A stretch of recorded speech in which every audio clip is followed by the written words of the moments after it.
It's Thursday, August 3rd, 2017. I'm your host, Sarah Mantle. We have a great show in store for you today. First up, we're going to chat with Town Manager Mark Ells. He's going to tell us about Cape Cod Regional Technical High School's push to build a new school building. Then we'll hear from State Senator Julian Cyr about recent changes to the marijuana law in our state. And finally, we'll check in with Town Councilor Fred Chirigotis. All of that on this episode of Barnstable Today. But first, let's go ahead and get a look at today's top headlines. A Barnstable lifeguard is getting high praise for stepping in to help save a choking baby. Lifeguard Jake Avery quickly jumped into action Tuesday and performed the Heimlich maneuver on a baby that was choking at Craigville Beach. EMS officers that were called to the scene praised Avery's quick response, saying he was calm, effective, and professional. Town of Barnstable aquatic staff received tremendous training from Recreation Director Patty Machado, Assistant Recreation Director John Gleason, and Aquatics Program Coordinator Tim McGrath. A big congratulations to Avery. The Homelessness Committee will chat with a Barnstable County official at its next meeting. The committee invited Beth Albert, the Director of Barnstable County Human Services, to talk about the Regional Network on Homelessness and other county programs that are dealing with that issue. The Homelessness Committee meets next Monday at 6 in the Selectmen's Conference Room. Well, up next, we're going to chat with Town Manager Mark Ells. So, Mark, thank you for joining us today. I think that there's a topic that we cannot talk too much about because I don't think the public knows too much about this, and we want to make sure all of our residents are aware of what's happening. We're going to have a couple unique votes that are coming up related to the Cape Cod Regional Technical High School and their proposal to build a new building. Can you tell us a little bit about the two separate votes around that issue and when those are happening? Sure. And I think you're right. The more people I ask, the more people look at me and say, what? What are you talking about? And I watched your interview with Ian Quirk yesterday, and I know that you talked through it several times, and I'm sure people are still... It's a confusing yes. issue, really, if you think about it. So there is a project out there at the Cape Cod Technical High School, and Barnstable is one of the communities that if our youth chooses to go to the technical high school, that's where they go. Okay, so we participate in that school district. It's a regional high school. They're going forward with a capital project. We've been talking about it for about 2 years. And we actually just got some updated information on the project from Bob Sanborn. And he's going to come into the next council meeting and brief the council and make himself available to anybody out in the public who would like him to come and speak with them about the project. And the project is basically, at this point, a reconstruction of that high school. It's you know, they feel it's reached a point where they can't provide the programs that a modern and effective tech school needs to provide their students. So they need bigger class space, modernized class space that's compliant with the various regulations for automotive and marine mechanic, et cetera, et cetera. So after reviewing all of that, they made the decision to go forward with a project that was a new building on the existing site. And then they went to the state, and there is a state process that a school, any public school, can go through to try to get funding from the state, a portion of funding. And it's a pretty rigorous process, and it's very step by step, various things have to occur. So once they get the preliminary design done and they costed it out, it was a $141 million capital project to do this. They've gone further in the design, and Bob just reported back to us that now they've got the numbers down to $128 million. So some of what we've previously talked about will be reduced slightly. The vote that's coming up in October, that will be a vote that Ann was talking about from noon until 8 p.m., is for whether the district, and it's a unanimous vote from the district, so it doesn't matter if you're in Barnstable or Dennis or P-Town, we all get to vote, and they look at all of us as the district, and it's got to be a majority vote in favor. Okay? So 51% gets it. Okay? Doesn't matter if you're from Barnstable or Dennis. It's a majority. It's everybody. And so that will happen. And all that says is, yes, I want you to go forward with the project. It doesn't say how each town in the district will pay for that cost. And this is above and beyond the existing cost that we pay per student for each student to go there. And so the vote, go ahead. Well, I was going to say we should talk a little bit too, because what would the cost be for Barnstable? Because it's a pretty hefty cost per year. Well, I haven't seen the adjusted numbers yet. When it was a $141 million project, if they borrow for 30 years, Barnstable's share now, based on our ratios of students going there, was going to be $1.8 million per year. Now, that might be reduced a little bit. I would assume that it would be, and Mark Milne, our finance director, can certainly calculate that and have that information to share publicly. But still, well over $1 million a year for 30 years. Where does that come from? Our pie doesn't get any bigger to pay for that annually. So the vote on the 19th is what you would call a Prop 2.5 debt exclusion vote, which means the voters say, yes, you can raise taxes only for the life of the loan. So if it's a 30-year loan, taxes go up for 30 years. When the loan's paid off, they go back down to what they would have been prior to that loan and the amount we have to pay. So that's what the September 19th vote is. We're asking the taxpayers, do you want to do this through a debt exclusion vote? So if they say yes, and we say yes to the project in October, then we know it will be funded by that mechanism. If we say no and the project is yes in October, then we have to cut this from our budgets. If they say no and no, then nothing changes. It's not like if they say yes and no, if they say yes to the debt exclusion and no to the vote, and that could happen because it's not just Barnstable. Everybody in Barnstable could want it both times, but bottom line is it's the district on whether the project should go, not how to pay for it. Then nothing happens. Your taxes don't go up. It's only if you get a yes and a yes. Okay. The one that's more difficult is if we get a no to the override and a yes to the project from the district.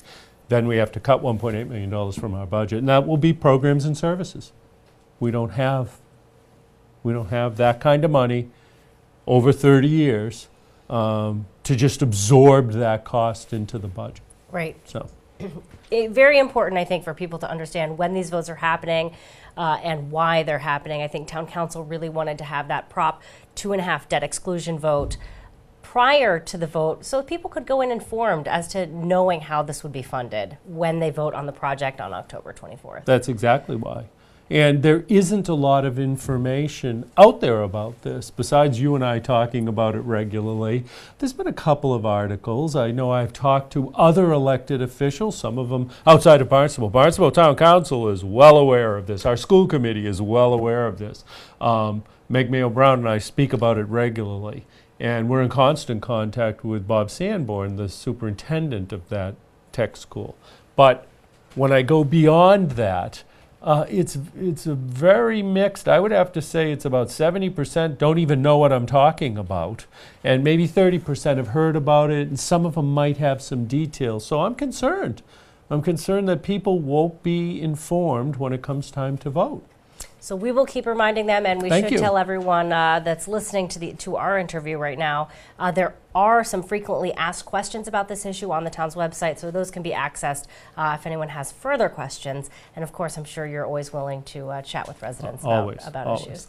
I want to talk to you about a little bit more of a fun item. Good. We're very excited about the Cape Cod Life Saving Competition that's coming up. We always, our town lifeguards here in Barnstable always participate in that. This is so exciting, and it's coming up this month. It is on the 10th, and it's in Wellfleet. And it's a great event. It's one of my favorite things that I get to watch our community do. And certainly our lifeguards are just such a wonderful representation of what we do here on Cape Cod.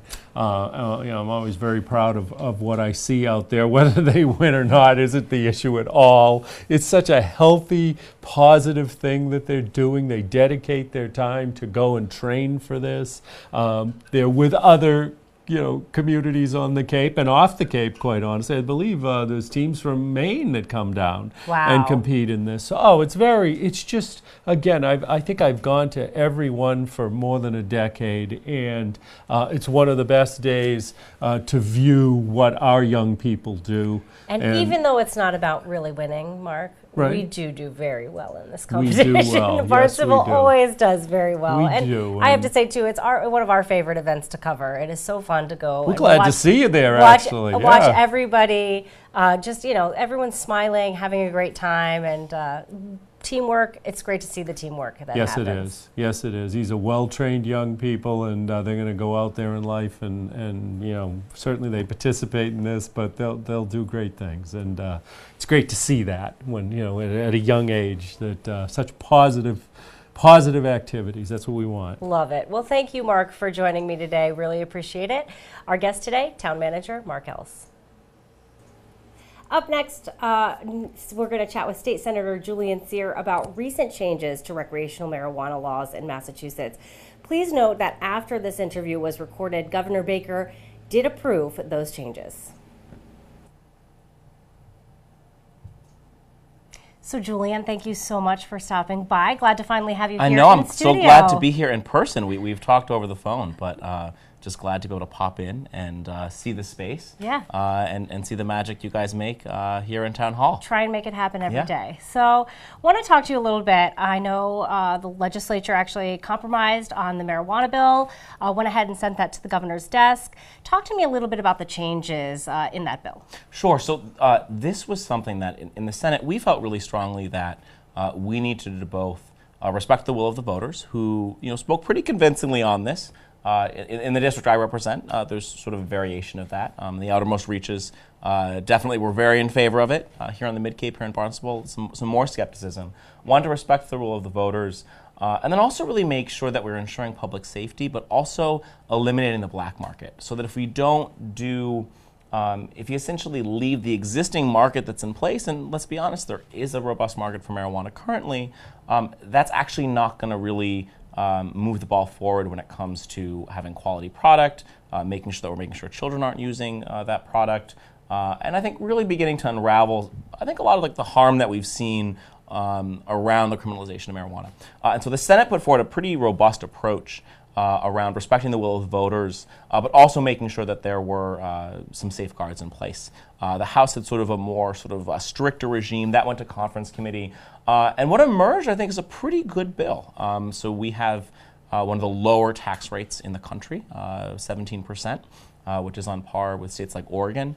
The idea is that you want to make sure that you're bringing in revenue to support the regulatory activities for the state, and then also have some monies to put to public health and other resources, but not having it too high, so you're creating a black market. Where I really focus on marijuana is this idea of, if we're really going to eliminate the black market, we got to have a mechanism for the people who are existing part of that market to come into that market in some way. And also, I'm really concerned, as a guy who got my start in public health, that if this becomes really big marijuana, if it's really big and corporate, and if you look at the amount of money that's just come into the state around lobbying and influence in this, it's a lot. Significant. It's significant. So how do we kind of buttress that? So I worked on an idea, came up with an idea to create what are called craft cultivators, or craft cultivation. So small scale cultivation has to meet all the same criteria, all the health and safety standards, but basically allowing people to pool resources to create co-ops to do this. So hopefully I think people who are frankly currently involved in this market may have a way of entry, and it's a lower bar of entry for people to join. You don't need to be someone with really, really deep pockets to get in. So definitely proud of that piece. I think it was a good compromise, respects the will of the voters. Now, let me ask you this question. Sure. Do you think that there will be some challenges? I know they're basically one of the parts of the bill said that if a community voted for the legalization of marijuana, that they would have the right, if they wanted to outlaw or restrict marijuana shops, if they voted in support of the ballot measure, they would be able to, that would have to go before the entire community, go on a ballot. In communities that voted against it, like Barnstable, right, like Barnstable, the town council would be able to decide, or a selectman would be able to decide. So do you think that's going to face some legal challenges moving forward? So I actually don't. We actually do this in a whole host of areas when it comes to local control on issues of zoning, on issues of health, a whole host of things. So there's actually precedent for this. And I think what it really does is it sort of, basically takes the temperature of voters. I mean, this was during a presidential election, right? So we had a lot of turnout of folks.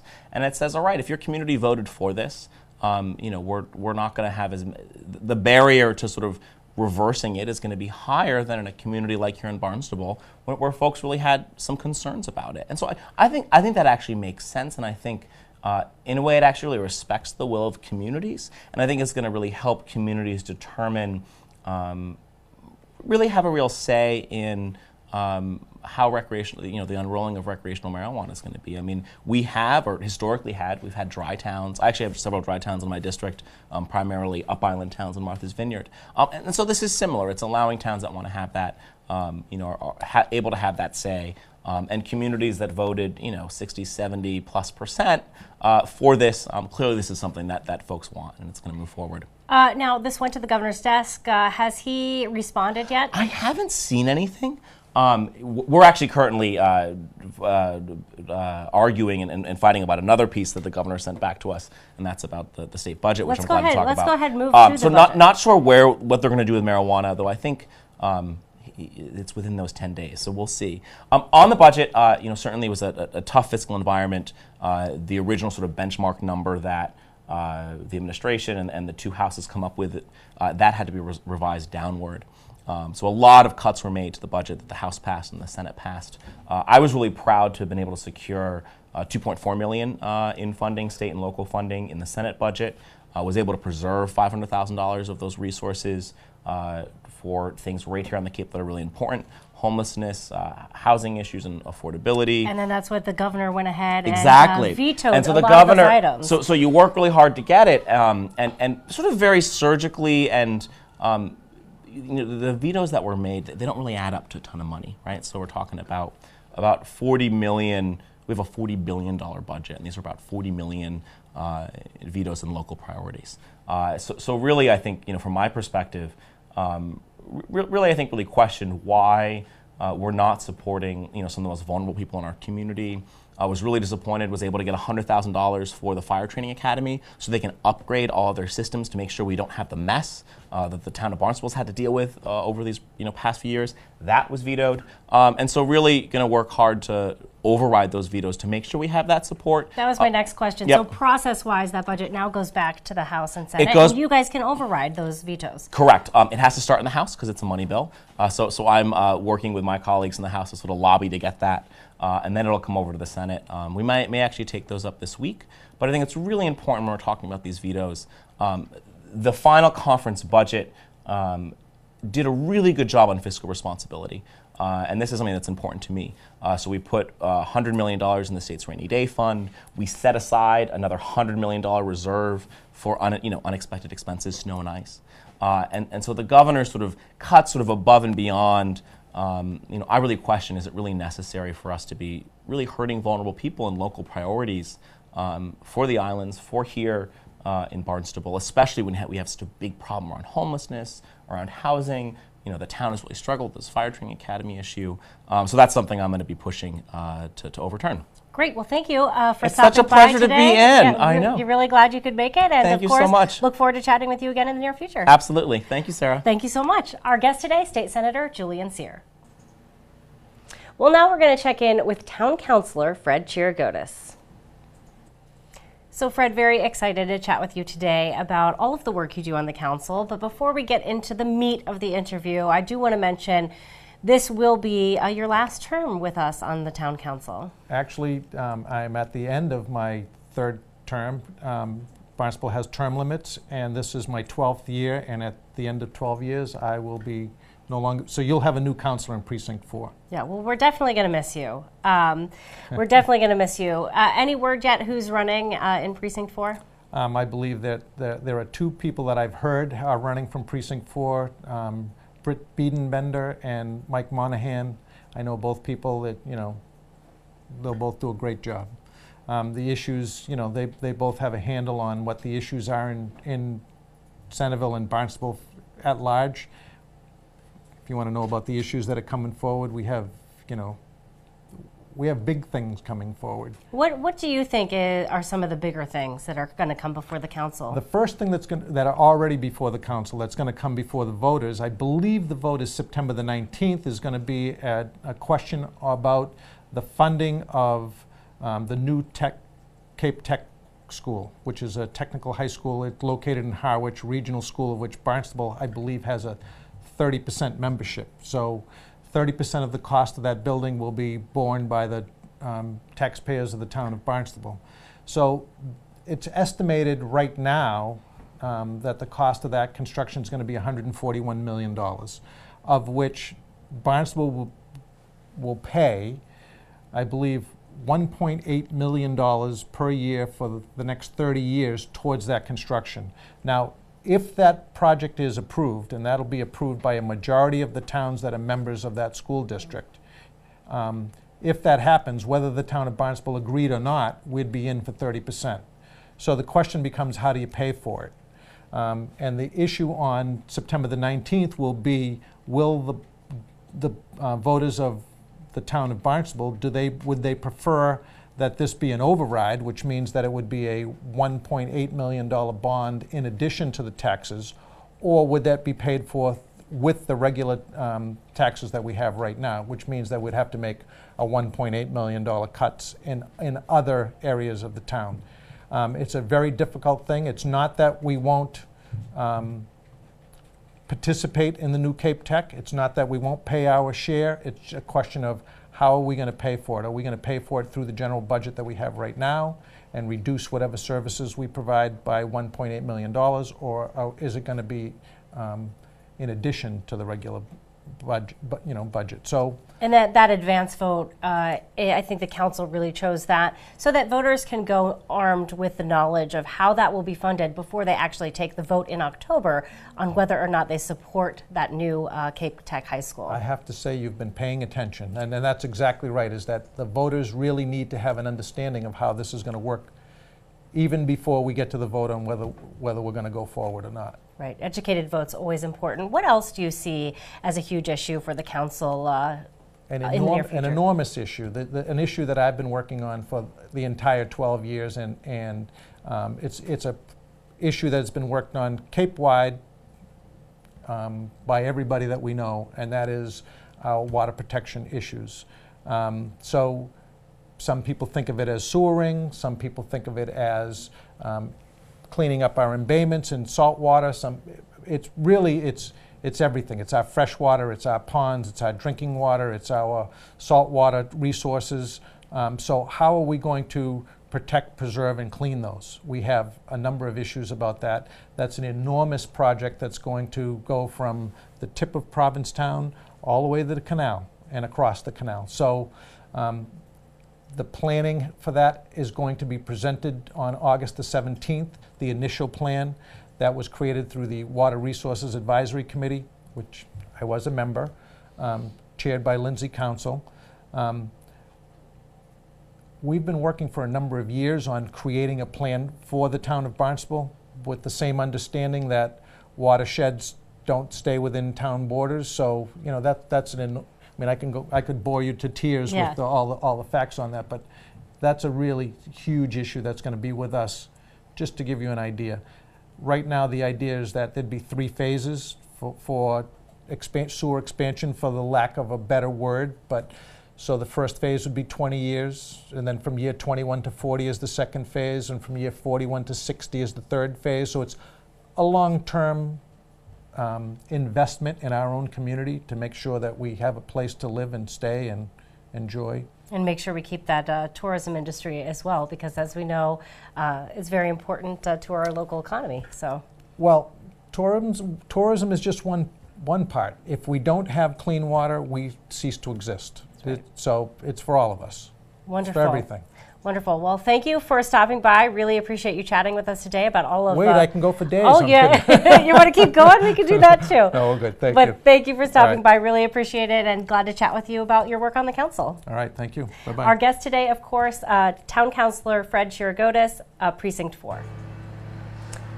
Now let's find out what's happening around town in today's community calendar. The Coastal Explorer will visit the Bismore Park Welcome Center this afternoon. The Coastal Explorer is a 31-foot custom-built motor coach, complete with state-of-the-art equipment and displays. The Coastal Explorer provides visitors with a unique opportunity to learn about Cape Cod's coastal environment. The free experience will be held at 4:30 in Bismore Park this afternoon. Today, there are no board, committee, or commission meetings. Thank you so much for joining us today. We're going to be back tomorrow with another great show. On tomorrow's show, we're going to learn more about a concert that hopes to raise money to combat some issues surrounding the opiate epidemic.